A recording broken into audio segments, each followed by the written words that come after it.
me a god. They call me a god.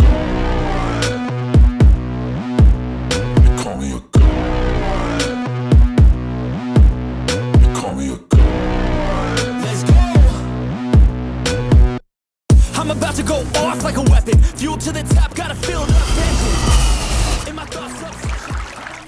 Welcome back, everybody. Hit that like, hit that subscribe, comment down below. Let me know what you think about this video. And what we are going to discuss today is, after the OTAs, who I think is going to be wide receiver 3. We obviously know that Jalen Waddle and Tyreek Hill have locked the 1 and 2 spots. That is a clear given.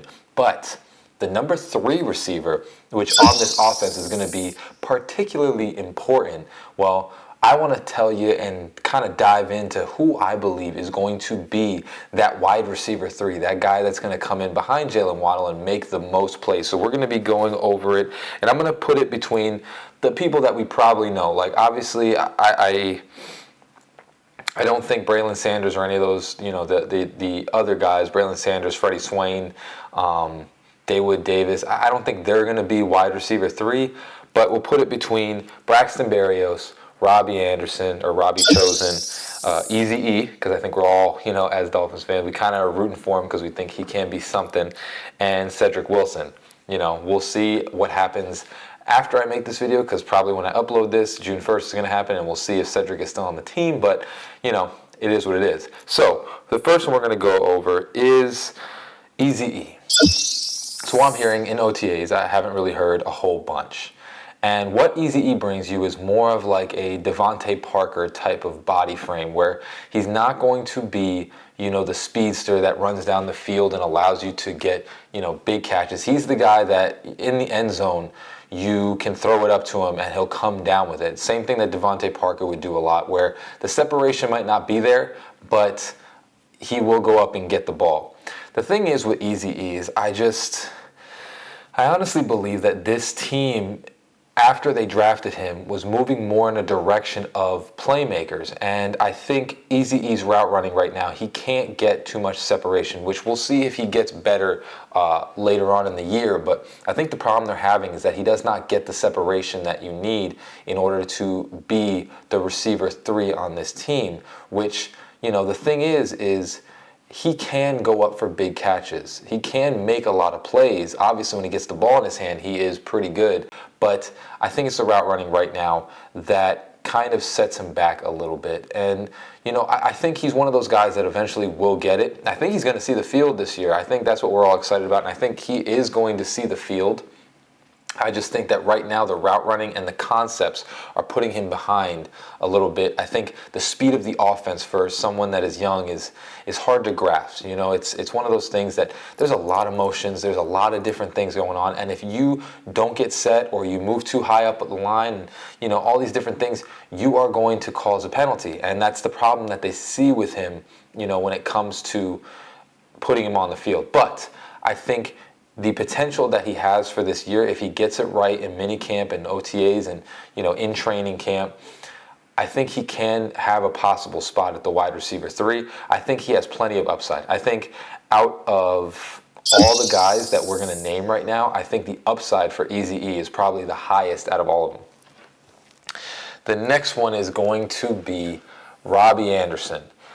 Robbie Anderson is a tall speedster. Now, he has had 1,000 yards in previous season. I think it was with the Panthers, and close to it when he was with the Jets. And Robbie Anderson has already been making plays in OTAs. He has been, obviously, the deep guy, the guy that just runs a lot of bombs and a lot of deep routes. And the keys with Robbie Anderson is that clearly he's fast, but he's a different type of fast because he's not a small fast. He is, I think, 6'3", something like that. Yeah, 6'3". So he's a big guy, and he can go up for catches. But his main attribute is running down the field really fast. You know, similar to Tyreek Hill and Jalen Waddle. I think he's close to them in speed. I don't know if he beats them in a race, but I think he's very close to them in speed. Robbie Anderson, he is going to be that guy that can create a lot of separation when it comes to, you know, running past corners, running past the linebackers. The one problem I do see with him is that putting him in the slot might be difficult. So, moving him around and all that might be something that we can do.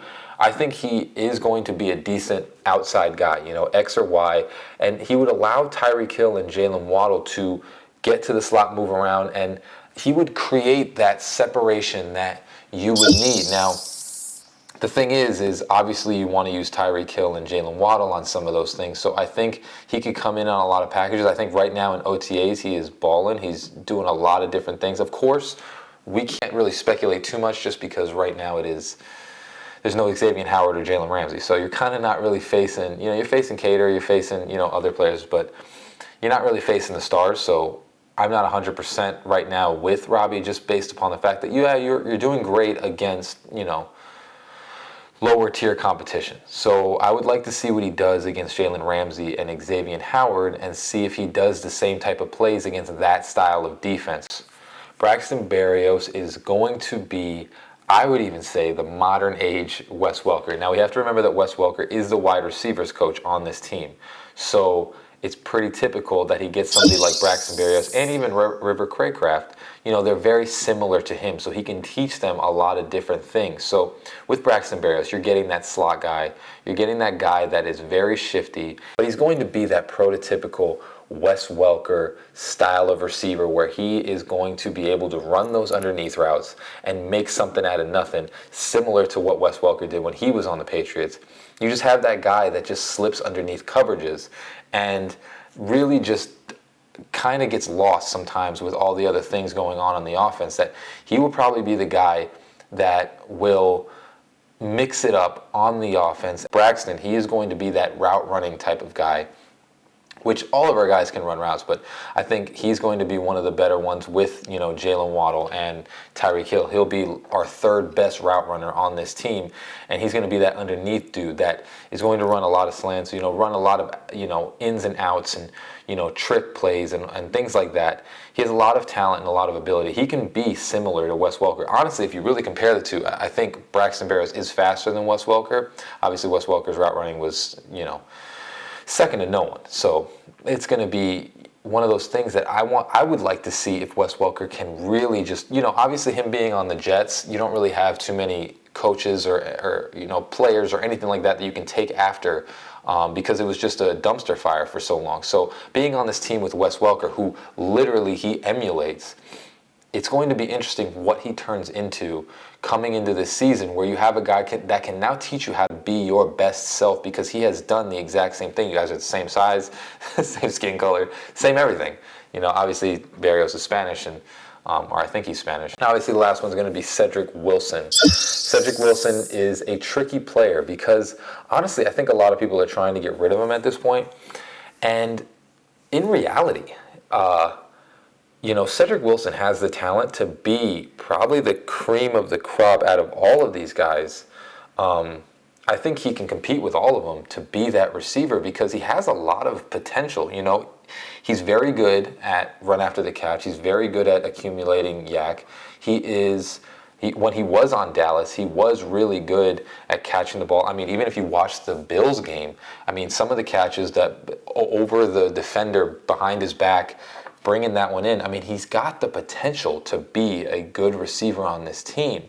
It's just, I'm not really sure what happened. I guess, when you have Jalen Waddle and Tyreek Hill, and it's hard to gain your confidence or whatever it is, I just, again, Cedric has probably the most potential out of all these guys. It's just, I have to see what he does in OTAs and in minicamp. Because like I said, he can create yards after the catch. He can really just turn the ball at the field. He can catch really well. He's perfectly sized. I think he's like 6'2", or what is he? 6'2", 197. So he's like the perfect size. I want to see, he has so much potential that he could have been on this team, or we could be talking about him that he's basically traded, after June 1st or released or whatever it is. I think Braxton Berrios with Wes Welker will turn into, it's basically having a coach that's essentially you as a player, and I think it's going to rub off on Braxton Berrios probably the most, where you're going to have Tyreek Hill, Jalen Waddle creating the separation, and then there's going to be a lot of passes where it's just basically you get the ball to Braxton Berrios and he's going to make a play, because Braxton Berrios compared to Wes Welker, Braxton Berrios is much more elusive as a player, and I think he can create much more yards after the catch. So Braxton Berrios, I think, turns into the type of guy that when there's separation from all the other speedsters on this field, he will have one-on-one matchups against linebackers and things like that, people that cannot cover him, and he's going to turn that into yards. And I just think that, again, when you have a coach like Wes Welker, where it's like you essentially have a Hall of Fame player that is you. Braxton Berrios is a prototypical type of Wes Welker. Speed and route running in Wes Welker, and you just show this guy exactly how to do it. And if he has the actual, whereabouts to take this knowledge and turn it into something, because that's all it really takes. He has the talent. If he just takes Wes Welker's knowledge and turns it into something, I mean, he could be very special. So I think Braxton Berrios takes over that number 3 role this season, and I think he's going to have a lot of catches, just like Tyreek Hill and Jalen Waddle. I think he's going to be the missing piece that we didn't have last year, where he's going to create that mismatch separation and just create yards after the catch. I think Trent Sherfield is more straight line speed, and I think Braxton Berrios creates that yards after the catch type thing where he's going to make someone miss. I could go over OTAs, but everybody else is doing that, so I'm not trying to do that. I'm trying to give some other information. So, hope you like it. As always, hope you have a great rest of your day. Fins up, baby. Peace. Go Heat.